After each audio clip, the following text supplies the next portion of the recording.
Well, hello internets, here we are with a little bit of a vlog. Something I got floating around in my brain again. Thought I would share with you. So, here we go.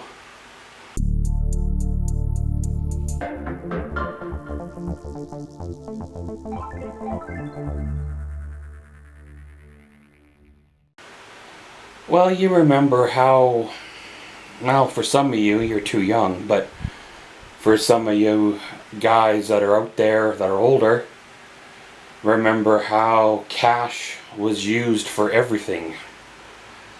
At one point it was a handshake. At one point it was what was called a gentleman's agreement kind of a thing between two people for services, goods, an item, whatever it may be.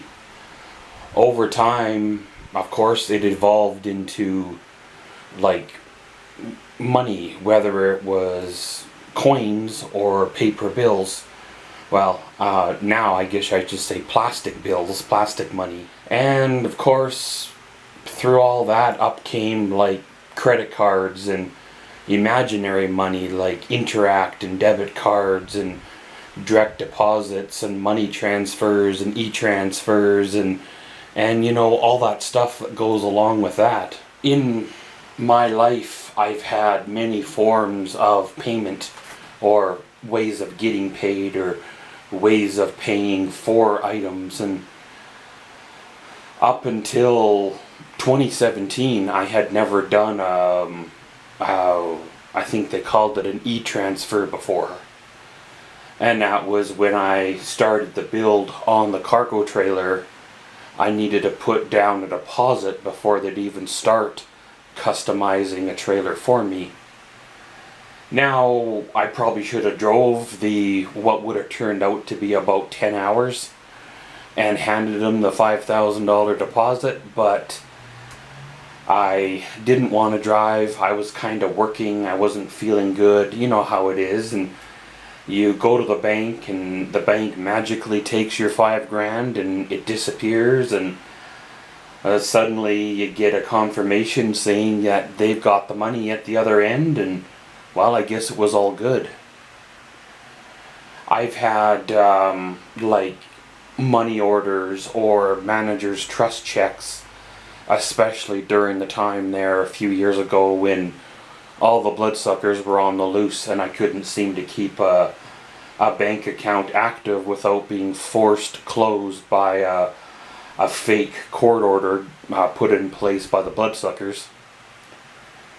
Lately there seems to be a trend being pushed by certain powers that be to continue to go cashless. And I don't know, maybe people felt the same way when debit cards became common practice, or maybe people felt the same way when paychecks or paydays went away to paychecks, and then paychecks disappeared to direct deposits on the payday, supposedly. Well, with digital currency, people fail to realize it's all digital. It means there's no $5 or $10 in little Timmy's birthday card, or slipping that toonie to your grandkid just because you want to, or you know, as a gift, as a whatever. There's no giving $20 to the neighbor kid in cash to pay for the mowing or shoveling of the snow. Another big thing about all of this is the potential control. If they can seize a bank account at a bank with money in it from a supposedly non-seizable or garnishable type of income, then they can very well shut off, seize, terminate whatever digital currency or fake money that really doesn't even exist except for a bunch of numbers in a computer somewhere. I can understand, yes, there are large sums of money being transferred through various sources for various things that may or may not be of legal means, but go after them. Go after them, actually go after them, not just pretending. Actually do something about it and not just pretend. Targeting hardworking people or kids trying to make a living or kids trying to save up for their first car, doesn't really make much sense. It always seems that the efforts that are put in place fail because their targets or their means of doing it don't make sense. And I don't 100% know what the end result is going to be. But to me, if you can't manage your money where you need to have fake money, then what's wrong with your money management skills? Some of my worst times in my life financially were when I was using what I'm going to call fake money. Your paycheck goes into your account electronically from the HR person or whoever does that. You use your debit card and it might be a day or two, you're checking your balance is fine. You go to use your debit card again and you're missing $200 or $300 because you overspent, or you spend $20 or $30 by accident somewhere and then your vehicle payment bounces or whatever because you overspent. Or you're using your credit cards because you think, oh, I'll just pay it off next payday, and pretty soon that credit card is out of control and the bloodsuckers are pounding on your door. Ever since I started to pay more with cash and away from the fake money, for me anyway, it seems to work a lot better. When my pocket is empty, then that means, well, that's it for the month. I pay my bills, I pay my groceries, pay what needs to be paid, and the rest of the month, whatever the money is there, then it's going to be what it is. It would be the same way electronically, unless it's some kind of credit type system where you just spend imaginary money, make imaginary money, go over debt in imaginary money, and you never really actually pay off your debt. You just keep adding to it and adding to it. I have been selling items recently, and probably every fourth or fifth person wants to pay by e-transfer.